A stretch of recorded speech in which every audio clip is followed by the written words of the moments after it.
Bueno, ya estamos aquí, llegó la presencia de José Luis Machinea para analizar los hechos más destacados en materia económica de estos últimos días. ¿Qué tal, José Luis? ¿Cómo andás? Muy bien, un gusto estar acá. Gracias por estar una vez más aquí. Y bueno, y como decíamos en el primer bloque, el déficit comercial de noviembre superó los 1.500 millones de dólares y va a terminar el año por encima de los 8.000 millones de dólares, el valor nominal más alto de la historia económica argentina. ¿Preveías, José Luis, a inicios del año que se iba a terminar con semejante desequilibrio en la balanza comercial? No, no sé necesariamente esos niveles, pero era claro que las exportaciones no estaban creciendo, ¿no? Las exportaciones, el valor y volumen de exportaciones está creciendo cero, y las importaciones están creciendo a un ritmo de 30%. Es cierto que parte es precios, pero están...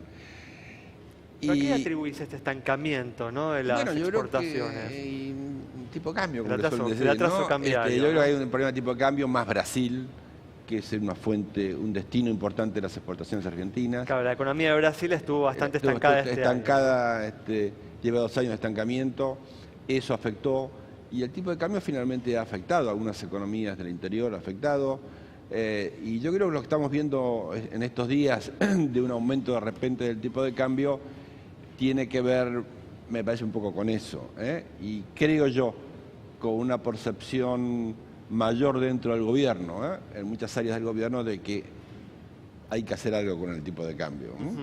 Pero el gobierno igual, justamente, ¿no? Es cierto lo que vos decís, es cierto que hay una preocupación en el gobierno, pero en principio uno no puede atribuir el alza del dólar de estos últimos días a una medida específica del gobierno, ¿no? Porque el Banco Central, por ejemplo, de hecho mantuvo las tasas, ¿no? Sí, Había sí, quienes esperaban, ¿no? Sí. Algunas señales en el sentido de una reducción Sí. de las tasas, pero siguen estando extremadamente elevadas. ¿Vos creés que con estas tasas de interés, con la necesidad de financiamiento del Tesoro, ¿no?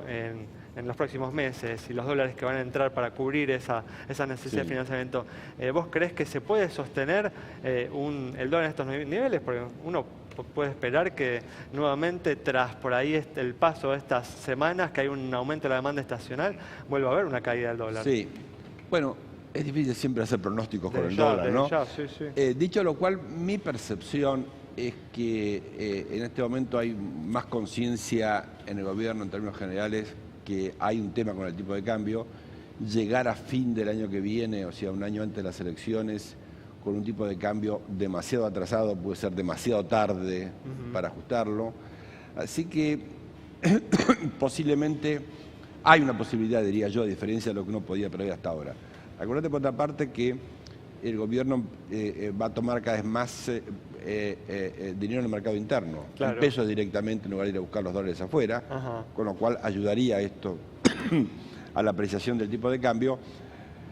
Puede tener otros efectos colaterales que habría que evaluar, ¿no? Entre otras cosas, si yo tomo mucho en el mercado de pesos, puede haber lo que se llama un crowding out del sector privado, ¿no? Puedo sacarle crédito al sector privado si el sector público actúa como aspiradora. También, José Luis, podría suceder, ¿no? Que los inversores extranjeros vengan con sus dólares, los cambien por pesos en el mercado cambiario y después vayan y compren estos bonos que está emitiendo el gobierno, ¿no? Claro, pero eso dependerá mucho de qué te pase con el tipo de cambio, porque hasta ahora uno daba por sentado que el tipo de cambio estaba para quedarse en esos niveles. Cuando pasan estos saltitos y hay rumores de que a lo mejor, yo creo que se reduce un poco el ingreso de los capitales especulativos, cosa que me parece muy bien, que se reduzcan esos capitales de muy corto plazo. Creo que el gobierno podría haber puesto alguna restricción, que sacó todas a la entrada de capitales de corto plazo. Esa es mi visión, por lo menos. Pero dicho todo esto, yo diría, no sé, es muy difícil hacer una predicción sobre el tipo de cambio.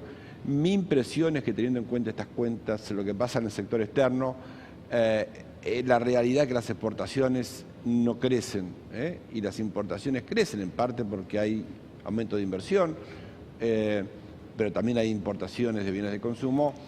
Mi impresión es que vamos a tener quizá un tipo de cambio un poco más alto que el que esperábamos hace 1 o 2 meses, y a mí me parece una buena noticia. Claro está que tenemos tarifas. Si tenemos mucho el tipo de cambio y ahora queremos hacer tarifa de transporte, digamos, no vaya a ser que estamos poniéndole demasiado nafta a la inflación. y a la inflación y a nivel de actividad económica, digamos, ¿no? Finalmente. Pero en todo caso, si hay que priorizar algo, yo creo que el tipo de cambio es lo que yo priorizaría, ¿verdad? Eso te iba a preguntar, José Luis. Está claro que si uno devalúa 20, 30%, algún tipo de impacto en la inflación hay. Sí. Pero ¿qué pasa cuando hay una suba de 5 o 6% como pasó este mes? ¿También se va a trasladar a precios o no sabemos? No sabemos, pero yo creo que es muy válida la pregunta. Por eso yo creo que fue un error. Yo ya lo he dicho varias veces.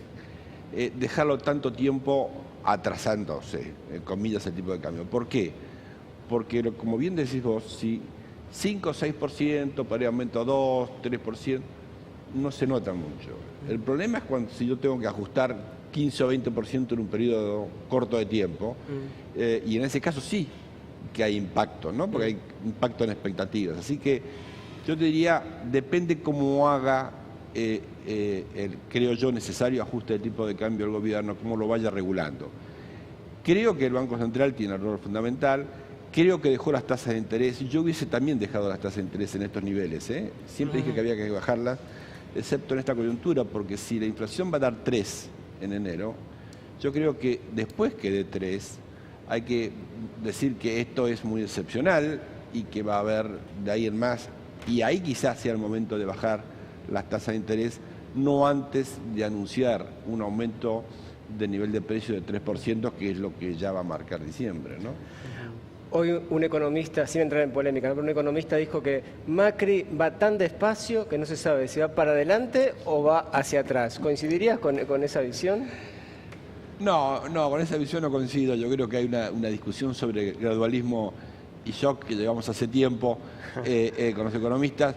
Yo creo que sí, yo estoy del gradualismo, y si algo mostró que no se puede ir mucha estrategia de shock, es lo que pasó con la discusión de las jubilaciones, ¿no?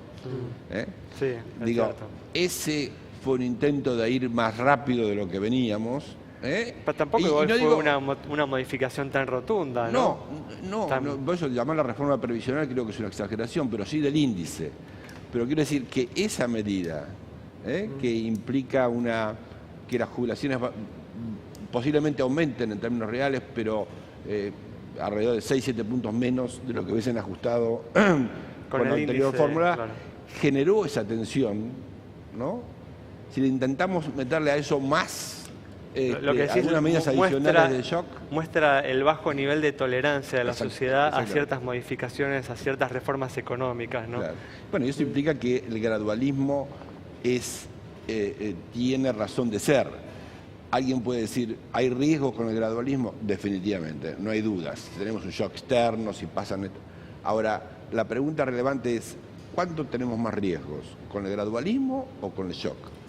Porque si el shock lo que genera es esa poca tolerancia y por lo tanto mucha incertidumbre porque hay un proceso de convulsión social, llamémosle así, digamos, eso tampoco atrae genera inversiones. como mucho desgaste político, ¿no? Claro, el shock. no atrae inversiones, no atrae capital extranjero, y por lo tanto esa estrategia del shock, esa que vamos a arreglar todo rápidamente, posiblemente el cuerpo social y político no resista un ajuste de esa magnitud. Por lo tanto, yo sigo votando por el gradualismo sin desconocer que riesgos hay. Ahora, hablando de ajustes, ¿ves cumplible la meta del 8-12% del Banco Central, una baja brusca de la inflación? Y en todo caso, si no se cumple, ¿crees que es grave que haya 2 años consecutivos de no cumplir la meta fijada? Sí, casi te iba a decir, eso es un chiste. El 8-12 es un chiste. El 8-12. No, yo creo que no hay, pero hace rato que no hay margen para eso. Creo que, yo lo escribí en su momento, que la inflación va a ser 24,5%. Creo que estuvo muy bien bajar de 40 a 24, que fue un logro, y el Banco Central explica parte de eso. Pero creo que era el momento para decir, hace quizás 2 o 3 meses, bueno, tuvimos este éxito, pero bueno, dado que hubo un desliz, vamos a ajustar las metas, ¿no? La otra es poner dejar las metas que tenemos y hacerse el distraído. Digo, porque si el Banco Central se toma en serio las metas de 8 y 12, entonces me preocuparía más. porque quiere decir que el apretón monetario puede ser demasiado grande en un contexto donde ya, y a diferencia de este año, tenemos un ajuste fiscal. Entonces, ajuste fiscal más ajuste monetario en un contexto donde las exportaciones no crecen, la pregunta es, ¿y por qué habríamos de crecer? Entonces, a mí me parece que bajar la inflación tiene que ser una prioridad, pero tiene que ir de la mano de cuál es el margen que me da la política fiscal. Si la política fiscal no da para más, la política monetaria tiene que ser más gradual.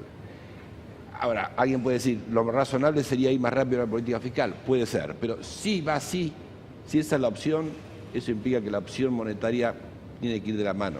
Muy bien, José Luis, muchas gracias. Nos vamos entonces con el análisis de José Luis Machinea sobre los cambios que se vienen llevando adelante en materia económica de parte del gobierno. Nos reencontramos el próximo viernes a las 20 horas aquí en Metro.